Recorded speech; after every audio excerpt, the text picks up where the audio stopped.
My name is Carrie Jennings, and I'm Research and Policy Director at Freshwater, a nonprofit in the Twin Cities that works on water quality issues statewide.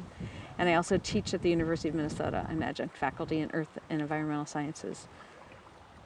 And you have a class? I have a class here, yes. So this is our final field trip of the year. We had meant to canoe the LeSueur, but it's just a little too cold to do that, a little too dangerous, and the flows are still quite high. So we decided to visit the outcrops that we could see by foot. So there we have been learning about the glacial history of the state, and the last big event that the state is still adjusting to was the creation of the Minnesota River Valley. And the ongoing adjustment to that river valley creation is the incision of these tributaries like the LeSueur. So most people think the Ice Age was done and gone 10,000 years ago, but no, we're still experiencing the results of the final events of that glaciation. I'm going to back up a little bit and just talk about what we would expect this river to do naturally.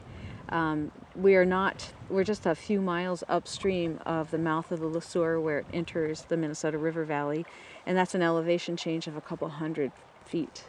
And we expect this river used to be a waterfall at its outlet, kind of like Minneopa Falls, and it has been adjusting its gradient by the original waterfall that was at the mouth, migrating upstream and kind of relaxing its slope over time. So the nick point in the stream has worked its way up into the landscape and created this very deep meandering valley that we see here. And it's done that in steps, and we can see over on the other side a series of terraces that are floodplains that it abandoned over time as it did this incision, meandering, cutting into the landscape. So we know kind of what the average rate of that incision should have been, because we can measure that. We can measure the ages of these surfaces, and we can say what the average rate over 10,000 years has been. And we can see a distinct uptick in that erosion rate when Europeans come and change the landscape at the surface.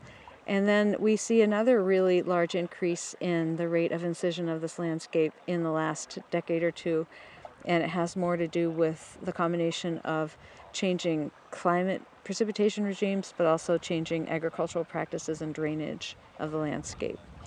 And the result is that we have a stream carrying much more water at certain times of the year, and it is adjusting its channel shape and width, depth, and nick point migration to the new flows, to the very high flow regime that it's experiencing.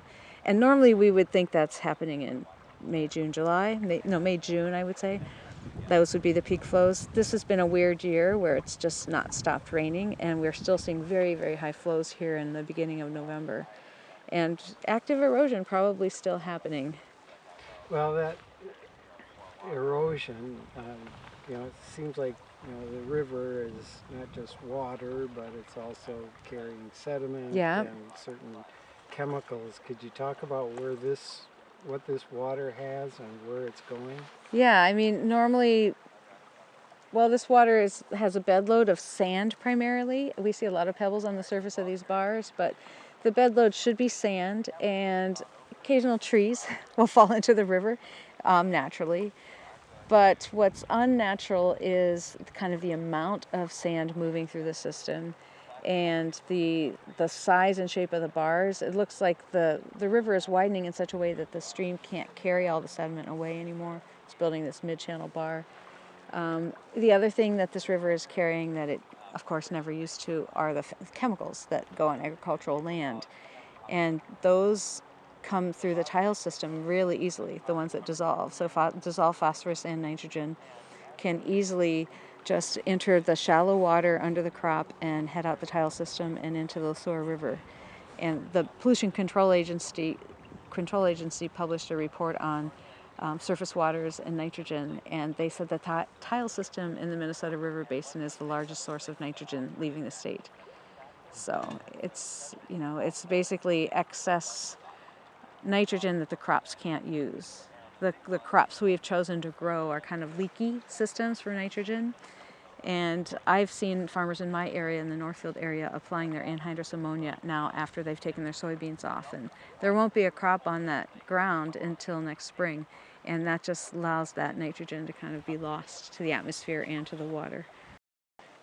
Definitely the impacts of the excess water are seen here locally in the way the river's widening and the landslides that are occurring on the bluffs. We can see a bluff over there that's very active. Springs are discharging. It's been a wet year, so the spring flow is very active. That also can undermine a slope. But all that sediment is carried downriver and deposited into the main channel of the Minnesota River. Now, some of that stays right there at the mouth. It can't be carried away by the Minnesota, but a lot of it makes its way all the way down, building up the floodplains of the Minnesota all the way down to the confluence with the Mississippi and beyond. And the reach of the river that is accumulating the most sediment is actually from about Chaska to Fort Snelling, or the Bedote, the confluence. And that has to do just with the shape of the channel and the flatness of it there. But it also coincides with the navigational reach of the river.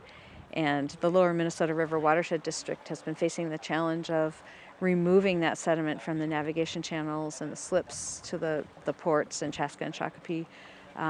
They're charged with doing that by the Corps of Engineers to maintain that channel. And it's problematic because they're running out of places to put the dredge material. They can't just dump it anywhere in the floodplain. They have to make sure they're not bearing an archaeological site, and so they have to invest money in determining where those appropriate sites are. Yeah, so the river has, it's getting all this water too quickly in the spring, May, June. The peak floods are higher, and that means any town that's been built along the Minnesota River can be easily inundated, and quickly. And for a long duration. Henderson was, I think the bridge of Highway 19 was closed for weeks to months this summer. They were kind of isolated, cut off for a while. And I've also noticed that some buildings have just been abandoned. There's the Whiskey River in St. Peter, that restaurant that's there in the kind of the floodplain that looks like it's closed for good, and some other businesses that have just, it's a combination of the floodplain building up, grading with sand, and then the water levels getting higher. And if you think about this, some of the downstream towns like Chaska have to have a levee anyway. Henderson does as well, to protect them from floodwaters. But if you continue to deposit sand on the outside of that levee, you're losing freeboard on your levee. And so you're not going to have many more years of flood-free period because the river is just building up behind it.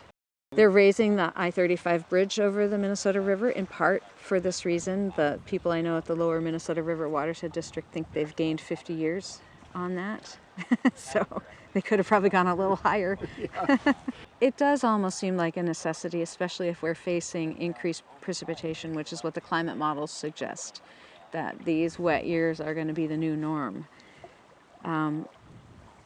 So it would be helpful if we could kind of return more water to the atmosphere. That's the invisible part that people don't think about, but if we could have a system of cropping that allowed the plants to be growing all year long instead of just evapotranspirating in August and July, if we could have a little bit in the spring and a little bit in the late fall. I mean, now that the leaves are gone from the trees, there's not a whole lot. There's no grasses that are really returning moisture to the atmosphere. So that would be one place. Store it in the crops, store it below the soil. Soil health is something that can actually increase the storage of water within the soil profile.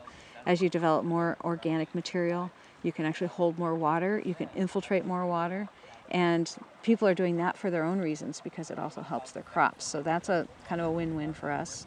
And then if we could restore some of the wetland areas in the landscape, this was maybe up to 30% wetlands in the upland area, if you look at the original Marshner maps of vegetation. And if some of those could be taken out of production, they're probably marginal farmland. They probably were underwater much of this year anyway, and people had to apply for their prevent plant funds.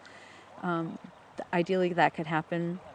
We have models for where in the watershed the storage would be most effective, and it's kind of high up in the smaller parts of the channels.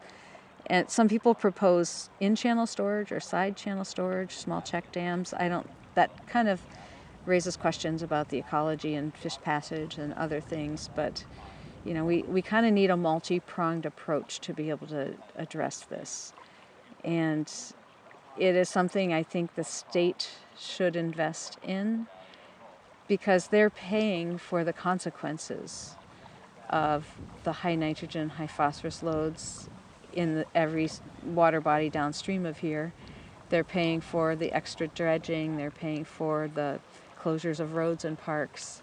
So they already are contributing money to this, and to prevent a little bit of the problem would be ideal.